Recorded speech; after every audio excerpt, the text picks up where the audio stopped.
পুরো সিদ্ধান্তটা আমার। আমি চেয়েছি বিষয়টা টাকার মাধ্যমে ধামাচাপা না দেওয়া।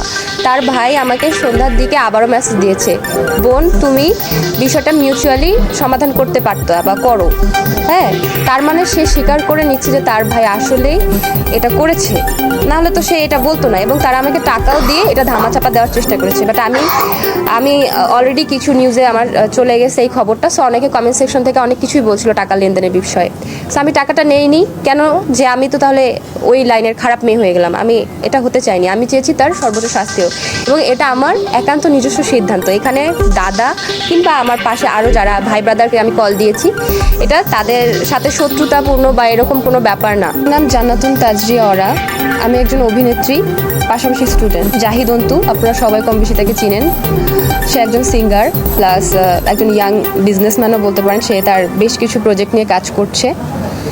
তো তার ড্রেসের এবং প্রোডাক্টের কিছু শ্যুট হয়।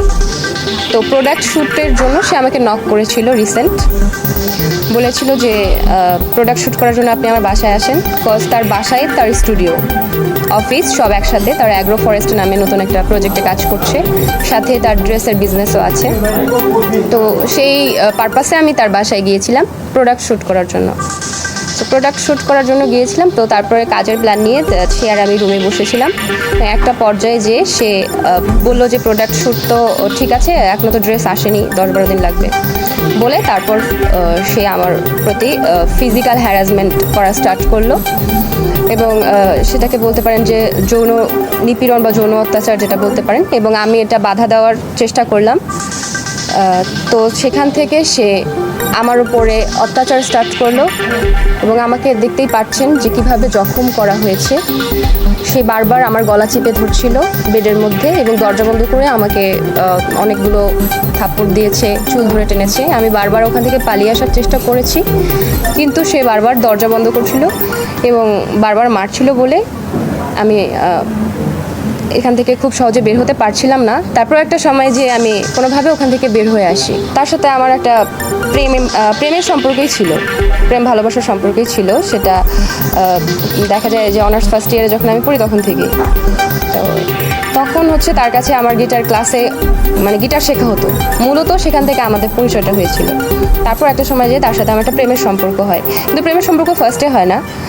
সে তার বাসায় আমাকে ডেকেছিল, বিকজ আমি গিটার শিখতাম এবং বাসায়ও গিটার শেখার নামে এবং গল্প আড্ডা বাজ করার নামে সে আমাকে বাসায় ডাকে এবং আমি যাই। যাওয়ার পরে সে আমাকে কোনো কিছু না বলেই সে আমার সাথে ইন্টিমেট হয়, যেটা আমার অনিচ্ছায় এটা একটা রেপ ছিল। যার কারণে আমি সেটা নিয়ে পরবর্তীতে কথা বলি যে এটার পরিণতি কী আসলে, এক্ষেত্রে আমি বিয়ে করতে চাই বা একটা সম্পর্ক থাকুক। তো সে আমাকে একটা প্রতিশ্রুতি দেয়, একটা বিয়ের প্রতিশ্রুতি দেয়, একটা সম্পর্কে নিশ্চয়তা দেয়। সেখান থেকে আমাদের মধ্যে আস্তে আস্তে একটা প্রেম ভালোবাসার সম্পর্কে যায়। এটা কন্টিনিউয়াসলি চলতে থাকে। তারপর একটা পর্যায়ে যে সে সম্পর্কটাকে অস্বীকার করা স্টার্ট করে। সে বিয়ে করতেও চায় না এবং এই সম্পর্কটাকেও আর এভাবে গুরুত্ব দিচ্ছিল না। তারপর মিউচুয়ালি আমি এখান থেকে মুভ অন করার চেষ্টা করেছি যে ইটস ওকে। মিউচুয়ালি আমরা কথা বলা অফ করে দিয়েছিলাম। আমিও তার সাথে আর রেসপন্স করতাম না, সেও নক করতো না। বাট সে মাঝে সাঝে তার মনে পড়লে আমাকে নক করতো বা তার বাসায় আসার প্রলোভনা দেখাতো বিভিন্ন রিজনে। কখনো প্রোডাক্ট শ্যুটের নামে বা আপনার কিছু জিনিস আমার বাসায় রয়ে গেছে এসব বলে আমাকে আসতে বলতো। সো তারপর রিসেন্ট তার সাথে আমার আবার যোগাযোগ হয় প্রোডাক্ট শ্যুটের যে বিষয়টা বললাম। সো যখন আমি যেহেতু একটা গ্যাপ স্টার্ট করে ফেলেছি, যেহেতু সে বিয়ে কিংবা সম্পর্কে নিশ্চয়তা দিতে চাচ্ছে না, সো আমিও তার সাথে সেরকম কোনো সম্পর্ক রাখতে চাচ্ছিলাম না। সো যেহেতু এখন সে বিজনেস স্টার্ট করছে এবং আমি বাইরে মডেলিং এবং অভিনেত্রী হিসেবে কাজ করছি, তার কারণেই প্রোডাক্ট শ্যুটের বিষয়ে আমাদের একটা প্রফেশনের জায়গা থেকে কাজ করার কথা ছিল একসাথে। একটা গুড রিলেশন প্রিভিয়াস তো ছিল সেটা এবং মডেলিং সাইডের খাতিরে। বাট সে আসলে প্রোডাক্ট শ্যুটের নামে কোনো প্রোডাক্ট শ্যুট না করে সেই আগের যে ঘটনাগুলো সেটাকে পুনরাবৃত্তি করে।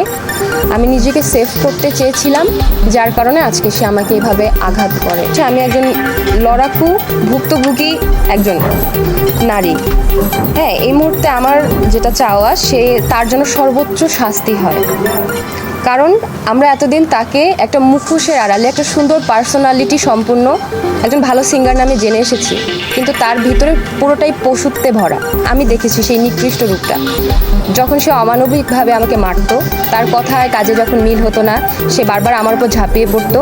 মেন্টালি এবং ফিজিক্যালি যখন সে আমাকে টর্চার করেছে এবং সেক্সুয়ালি হ্যারাসমেন্ট করেছে, তখন আমি বলবো যে আমাদের বাংলাদেশের যে আইন ব্যবস্থাপনা আছে সেখানে যেন তার সর্বোচ্চ শাস্তি হয়, যাতে আমার মতো যেসব মেয়েরা বাপুরা আছে, যদি আমি যতটুকু শুনেছি তার এরকম আরও কিছু সে গোপনে রিলেশন মেনটেন করতো, যেগুলোকেও সে কোনো নাম বা স্বীকৃতি দেয়নি। এরকম অনেক মেয়ে হয়তো তার স্টেপ নিয়ে দেওয়ার চেষ্টা করেছিল, বাট পারেনি। বাট আমি চেষ্টা করেছি, আমি শেষ পর্যন্ত মনোবল ধরে রেখেছি। আমি মনে করেছি যে আমার সাথে যে অন্যায়টা হয়েছে এটা নিয়ে আমার কথা বলা উচিত। আমি যদি আজকে চুপ করে থাকি তাহলে এই জাহিদন্তু, এই নরপশুটা আজকে বেঁচে যাবে। সমাজের চোখে সে খুব ভালো, ওয়েল স্ট্যাবলিশ ক্যারিয়ার সিঙ্গার, কিন্তু তার আসল রূপটা হচ্ছে একটা অমানুষ। না হলে সে একটা মেয়েকে এভাবে মারতে পারে না। সো যাতে আর কোনো বোনেরাও এই ধরনের শিকার না হয় এবং তার জন্য শাস্তি হয়, আমি এটাই চাই। অন্তুর সাথে আমার কখনোই মিডিয়া টাইপ রিলেশন ছিল না। মিডিয়াতে আসার আগ থেকে তার সাথে আমার সম্পর্ক ছিল, যখন আমি শুধুমাত্র পড়াশোনা করি। এটা একটা কথা। আর সেকেন্ড কথা, মিডিয়া কোনো খারাপ জায়গা না। মানুষ হয়তো কিছু সংখ্যক মানুষ এটা ক্রিয়েট করেছে। মিডিয়াতে আপনাকে অফার করতেই পারে একটা মানুষ, আপনি যাবেন কিনা সেটা আপনার একান্ত সিদ্ধান্ত। তাই বলে মিডিয়া খারাপ না। তাই আমার মনে হয় কেউ যদি নিজেকে কন্ট্রোল করে, সে যদি সঠিক পথে থেকে কাজ করতে চায়, এটা সম্ভব ভালোভাবে কাজ করা। তার সাথে যখন আমার চ্যাটিং হতো বা আমি বলতাম যে আমরা এরকম করে তো সম্পর্ক আসলে হয় না, তখন সে বলতো যে না, আপনি যা বলবেন আমি তাই শুনবো। বা একটা নর্মাল সম্পর্ক যেরকম যায়, তার বাসা পর্যন্ত নিয়ে আসার আগ পর্যন্ত আমি যা যাই বলি সে তাতেই রাজি। বাট আসার পরে তার ফার্স্ট কাজই ছিল আমার উপর সেক্সুয়াল হ্যারাসমেন্ট। একের পর এক সে যখনই দেখা হয়েছে সে আমার সাথে করেছে।